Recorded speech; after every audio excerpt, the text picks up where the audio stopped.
हमारे लिए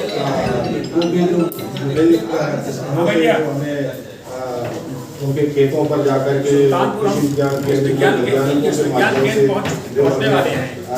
सूचना मिली है, जिससे कि पता चला है कि जो उत्पादन है उसमें आ रहा है तथा इसमें धान की बुआई और कटाई, इसके धान के उत्पादन में जो खर्चा आता था उसमें कमी आई।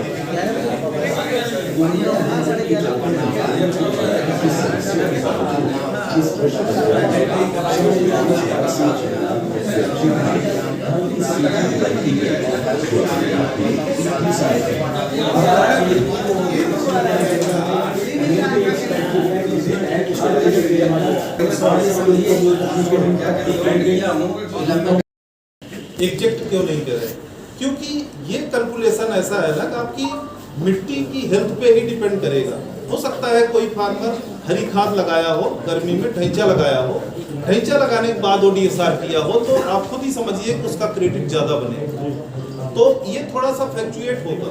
लेकिन अगर आप DSR करते हैं और पराली मिक्स कर देते हैं, क्रेडिट का क्या मतलब होगा? 1 से 1.5 क्रेडिट जो है, क्रेडिट वही है कि 1 टन कार्बन जब आप रोकेंगे 1 टन पे 1 क्रेडिट आपका वो क्रेडिट उसका नाम 1 से 1.5 टन 1 टन कार्बन उत्सर्जन होने से अगर रोकते हैं इन सब पद्धतियों से, पराली मिला के, DSR करके, पानी की बचत करके। पानी की बचत कैसे होगी? पानी की बचत होगी जब आप लेजर यूज करेंगे। खेत समतल होगा तो 8 घंटे की बजाय 5 घंटे पानी लगेगा। इन सब विधियों का जब यूज करेंगे, उड़द मूंग लगाइए गर्मी में, ढैंचा लगाइए, इन सब खेती करके आप जो है क्रेडिट पा सकते हैं। 1 एकड़ से हम बताएं अगर धान की सीधी बिजाई की जाए, ऐसे किसान के लिए भी वराहा काम कर रही है। एग्जाम्पल के तौर पे हम आपको बता दें, हम सीतापुर जिले में 2000 एकड़ पर गेहूं की सीधी बिजाई कराई। सीधी बिजाई का मतलब सुपर सीडर से धान की हार्वेस्टिंग हुई। हार्वेस्टिंग होने के बाद पराली को मिक्स करते हुए सीधा हम जीरो टिलेज भी टिलेज तो होता है उसमें, लेकिन हम उसको पराली मिक्स करते हुए टिलेज हल्का करके फिर सीधी बिजाई की 2000 एकड़ पे। 2000 एकड़ में हम आपको बताएं 295 किसानों ने भाग लिया। ऐसे 295 किसानों को हम चयनित किए केवल सीतापुर जिले से। चयनित करने के बाद उसमें से 10% किसानों का हम क्लस्टर वाइज सॉइल सैंपल लिए।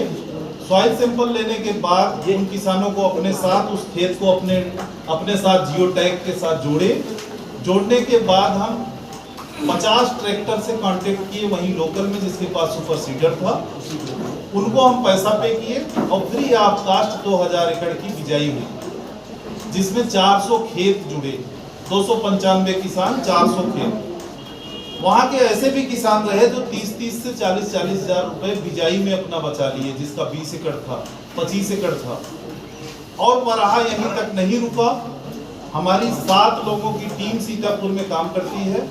हम टाइम पे विजिट किए, उनको रिकमेंड भी किए कि आप कार्बन फार्मिंग के साथ कैसे आगे बढ़ेंगे। और सबसे मजे की बात है 295 किसान में से आपको बताएं 70% किसान ऐसे हैं जो कभी कुछ नहीं करते। उसके बाद हम उनकी गेहूं की खरीद भी किए जो कि अभी चल रही है। 2000 MT 2000 मीट्रिक टन गेहूं हम उसी खेत से खरीदे जो टिकाऊ गेहूं था, जिसको हम सस्टेनेबल वीट कर सकते हैं। हम खरीदने के बाद हम एक दूसरी कंपनी को सेल किए और किसानों को जो हम पेमेंट किए वो MSP से 100 रुपए प्लस पेमेंट किए बिना कोई कटौती के। तो ये वराहा का एक स्ट्रक्चर है काम करने का कि हम ग्राउंड पे जो काम करेंगे और इन सब के बीच में कहीं भी 1 रुपए आपका खर्चा नहीं लगना है, 1 रुपए कहीं आपको चार्ज नहीं देना है। वराहा के साथ जब आप जुड़ते हैं तो आपको कोई चार्ज नहीं देना। अगर फील्ड में कोई चार्ज की बात करता है निश्चित तौर पर वो गलत बोल रहा है। और अभी हम आपको नंबर भी अपना बताएंगे, आप नोट करिएगा। और जो भी FPO के साथी NGO हो और ऐसे ऑर्गेनाइजेशन हो जो कि एग्रीकल्चर से जुड़ के दिली काम करना चाहते हैं, लेकिन आप थोड़ा सा बुरा मत मानिएगा, अगर आप चाहेंगे कि 2-2.5 साल में हम वराह से पैसा कमा लेंगे, वो संभव नहीं। अगर आप किसानों के लिए वाकई कुर्बान हैं, आपके साथ 250-300 किसान जो भी जुड़े हैं, अगर आप सही में कुर्बान हैं उनके